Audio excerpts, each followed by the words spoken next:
Hai, selamat datang di channel ini.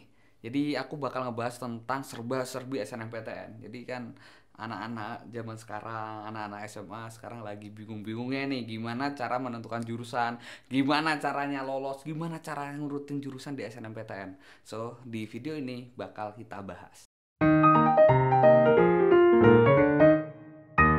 Seperti kita tahu, SNMPTN adalah seleksi nasional masuk perguruan tinggi negeri dan ini akan berbeda dengan jalur-jalur lainnya seperti SBMPTN. SBMPTN adalah seleksi bersama masuk perguruan tinggi negeri, di mana SBMPTN itu harus ikut tes yang namanya UTBK, ujian tulis berbasis komputer. Setelah itu, kalian baru bisa mendaftar. Jadi perbedaannya adalah di tingkat penyelenggaraan. Kalau SNMPTN yang diseleksi adalah nilai rapot kalian atau nilai akademik kalian. Terus prestasi-prestasi kalian yang dilampirkan dalam sebuah portofolio yang nanti juga bakal dilampirkan di SNMPTN. Seperti kita tahu, SNMPTN 2021 untuk sekolah yang akreditasinya A, dia memiliki peluang menyeleksi 40% siswa terbaik di sekolahnya. Kemudian akreditasi B itu adalah 25% dan akreditasi C itu 5%. Jadi gimana caranya lolos di SNMPTN? Tips pertama dari aku, jangan terlalu pede. Walaupun kalian dari sekolah yang favorit, walaupun kalian sudah masuk pemeringkatan menjadi 40% siswa terbaik di sekolah kalian, tapi kalian harus ingat dan kalian harus sadar, saingan kalian itu nggak cuma dari sekolah kalian, tapi saingan kalian adalah seluruh siswa yang ada di Indonesia. So, jangan terlalu pede.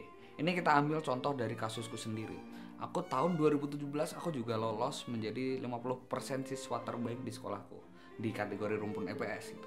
Di kategori rumpun EPS aku adalah salah satu orang yang cukup bisa dibilang berprestasi. Aku juga sering masuk 10 besar ranking paralel, dan kata orang sih kalau SNMPTN kan dari semester 1 sampai semester 5 itu kan nilainya harus naik, dan rata-rata nilaiku itu juga naik. Selain akademik aku juga bagus, aku juga ikut berbagai lomba gitu. Aku mewakili sekolahku di kabupaten, aku menang, di provinsi aku menang, aku ikut beberapa lomba di level nasional, dan aku juga punya beberapa penghargaan baik nasional maupun internasional. Dan ketika SNMPTN, aku masukin pilihan di Universitas Indonesia. Aku sangat pede waktu itu, dan bisa dibilang aku overconfident. Jadi kayak, wah aku pasti lolos nih. Aku pasti lolos di SNMPTN 2017. Pada akhirnya ketika pengumuman datang, dan apakah aku diterima di SNMPTN 2017? Aku coba buka pengumumannya dan hasilnya adalah selamat, Anda ditolak.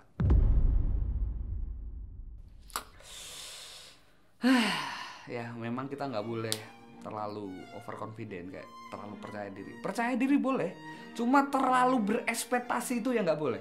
Ketika kita bermimpi itu boleh tinggi, tapi berekspektasi ya sewajarnya aja gitu. Karena jalur masuk di perguruan tinggi itu nggak hanya SNMPTN, masih banyak jalur untuk masuk di perguruan tinggi.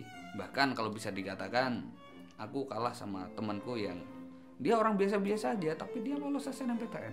So kita nggak tahu nih gimana strategi paling mutakhir untuk masuk di perguruan tinggi. Walaupun di luar sana ada beberapa tips and trick, tapi mereka semua juga tidak bisa menjamin kamu bisa masuk di perguruan tinggi lewat SNMPTN. Dan yang perlu kalian tahu, data terakhir tahun 2020 itu jumlah pendaftar SNMPTN ada 481.601 orang. Dan yang diterima berapa?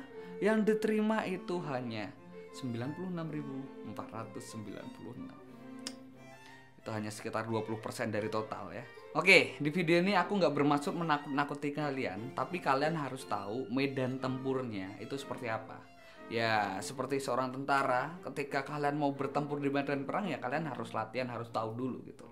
Keketatan dan jumlah pesaing kalian. Tips selanjutnya yang nggak boleh kalian lewatkan adalah mencari peluang daripada menentukan jurusan yang tepat. Itu menurutku adalah sebuah kesalahan yang sangat fatal. Oke, siapa sih yang nggak pengen masuk perguruan tinggi lewat SNMPTN? Dia nggak harus pusing-pusing SBMPTN, dia nggak harus pusing-pusing belajar UTBK, dia nggak harus pusing-pusing belajar ujian jalur mandiri. Tinggal dapat pengumuman, daftar ulang, masuk di perguruan tinggi. Siapa yang nggak pengen? Semua orang pengen. Cuma ketika kita mindsetnya selalu berpikir, Wah, yang penting aku lolos, yang penting aku masuk di perguruan tinggi favoritku. Ya selamanya kamu akan seperti itu. Ada dua pilihan, kamu ingin mencari peluang dan kamu masuk, atau kamu mencari jurusan yang tepat tapi kamu juga ketika lulus itu kamu juga berguna. Aku nggak bilang kalian mencari peluang di SNMPTN itu buruk ya.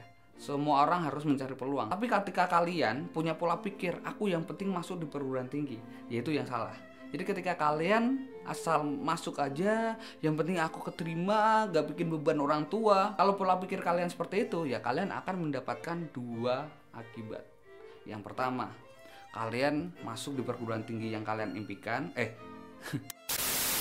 Yang pertama, ketika kalian masuk di jurusan yang gak kalian inginkan, kalian akan stres dan kalian akan tidak enjoy. Dan esensi kuliah kan mendapatkan ilmunya teman-teman, bukan untuk keren-kerenan.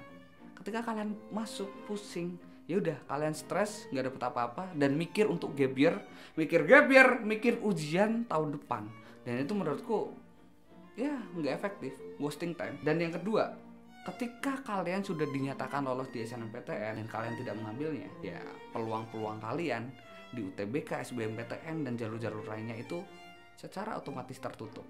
Karena sekarang ketika kalian nggak mengambil SNMPTN, ya kemungkinan besar kalian juga nggak akan lolos di SBMPTN gitu loh. Dan kemungkinan lainnya juga sekolah kalian bakal di blacklist. Kalian nggak boleh egois, kalian juga sebagai manusia harus memikirkan orang lain, nasib orang lain. Karena kalian sudah mendapatkan satu hak kursi, tapi kalian menelantarkan.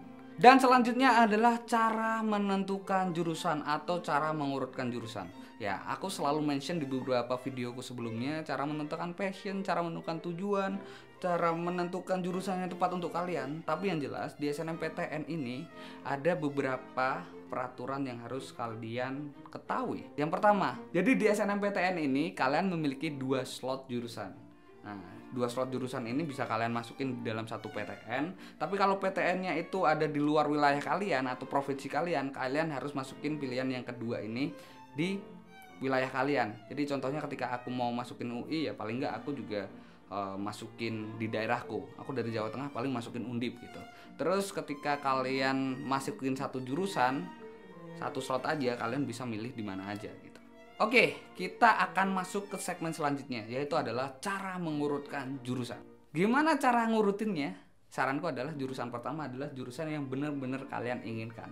Nah, jurusan ini itu ya kalian berharap sepenuhnya di sini. Terus yang jurusan kedua, kemungkinan besar itu ketika kalian udah ada di sini dan gak keterima, kalian baru dilempar gitu. Tapi di jurusan yang kedua itu kan udah banyak peminat. Kemungkinan besar kalian juga cuma dapat sisanya aja. Jadi peluang di pilihan kedua ini ya sedikit gitu loh. Jadi semoga kalian paham lah. Intinya prioritasin dulu jurusan yang kalian inginkan dan universitas yang kalian inginkan di pilihan pertama. Pilihan kedua itu adalah backup gitu. Adalah backup, dan kadang jarang gitu loh.